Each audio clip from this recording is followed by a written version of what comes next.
again. I'm Dr. Susan Franklin. I'm a psychologist and intuitive energy worker, and I do coaching for clarity, purpose, and path. And today I want to talk to you about clarity. So we're talking about clarity of purpose and path. And what we're really talking about, we're not going to talk about path today. We're going to talk about more about the clarity of purpose. Our purpose is our why. Why we do what we do. What is it that drives you? I do this work because I believe that people can grow and learn and heal, and through greater consciousness we can be happier, healthier, and wealthier. And I love helping people do that. That's my why. What's your why? What drives you? So we're talking about the why. We're also talking about how you do that and ultimately what you do. But it's driven by the why. And you really have to start there with the clarity. So what are some ways that you can get clear if you don't know what you're doing? This happens a lot when we change jobs or change careers or change relationships or lifestyles. Some of the things I do with people, I have a visualization kind of exercise meditation that I do with people. And it helps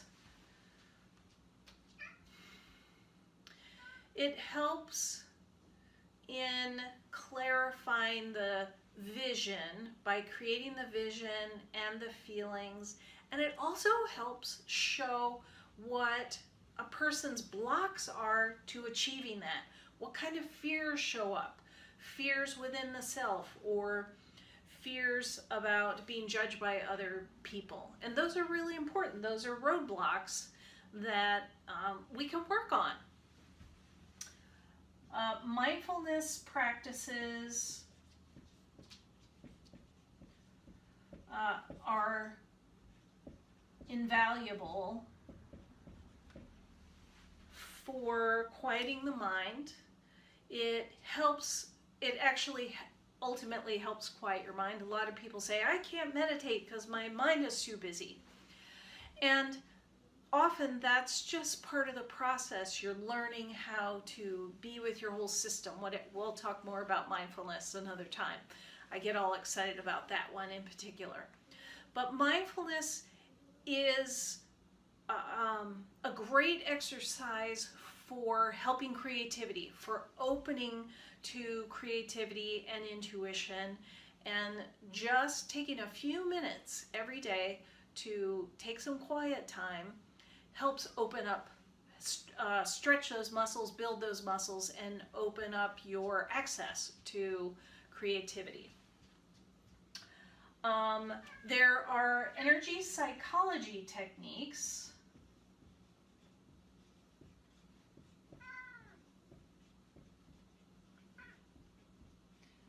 Okay, here's another passion of mine around energy psychology and energy techniques. Energy psychology is the leading edge of psychology. It's a positive psychology, and you actually use many techniques for balancing energy in the body. If you are familiar at all with acupuncture, there are other ways you can activate those same points. You may have heard of tapping or emotional freedom techniques, where you actually tap on different acupressure points. And it actually, there are great studies from places like Harvard where they can show how it changes the brain, reduces stress.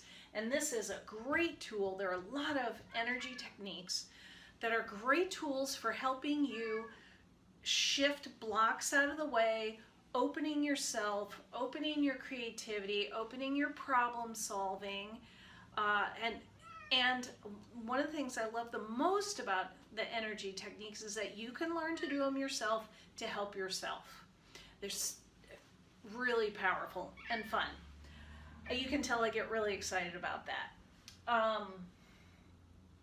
Those are huge ones.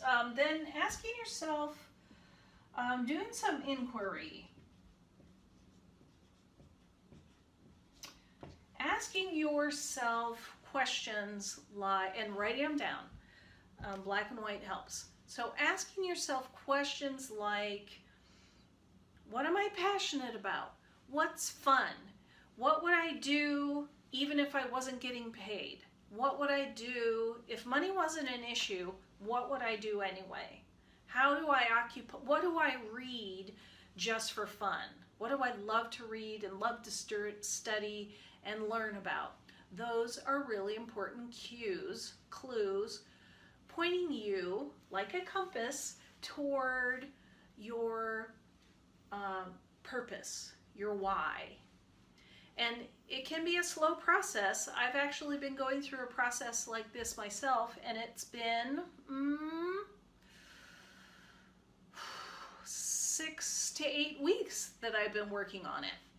And it's almost like all these tools that I use are helping it bubble to the top. This is not something that you dig up and wrestle with. It's something you have to allow, and you let your inner self, your intuitive mind kind of bring it to the surface. And it can sometimes be uncomfortable, and it can be a fun process too.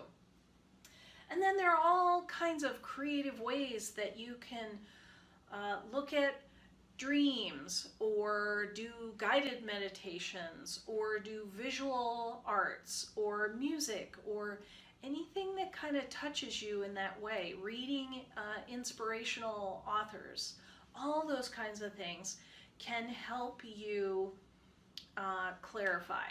And I have some specific exercises that I run people through to help them figure these things out. And then we address them step by step. And I do my best to teach them the tools, help them develop, practice the disciplines, and then apply them on their path. So, okay, that's it for clarity today. See you next time.